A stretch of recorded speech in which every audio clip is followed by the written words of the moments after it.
আসসালামু আলাইকুম। ওয়ালাইকুম আসসালাম। আঙ্কেল, আপনি কোথায় যাচ্ছেন? আমি হারবিলা মেলাতে যাচ্ছি। মেলা? এটা কত দিনের মেলা থাকবে? 7 দিন ব্যাপী। 7 দিন ব্যাপী? হুম। এটা কি উপলক্ষে দেওয়া হচ্ছে? এটা ঈদ আনন্দ উপলক্ষে।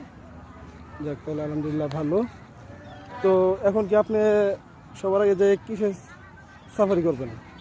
কিসের নৌকা, তারপরে দোলনা, তারপরে চরকি, জাদুঘর। তাহলে তো আলহামদুলিল্লাহ ভালোই। তাহলে কি সামনে যে মেলাটা দেখা যাচ্ছে ওইটাই? জি।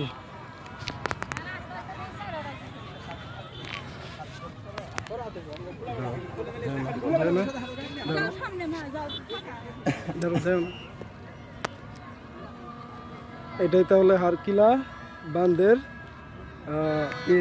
ঈদ আনন্দ উপলক্ষে মেলা দেওয়া হয়েছে। এই দেখুন, পুরা বান একদম লোকে ভরপুর। এখন তাই নামাজের সময় হয়ে গেছে, এই জন্য কমে গেছে। তা না হলে তো এই বাঁধে তো একটু খালি পাওয়া যায় না।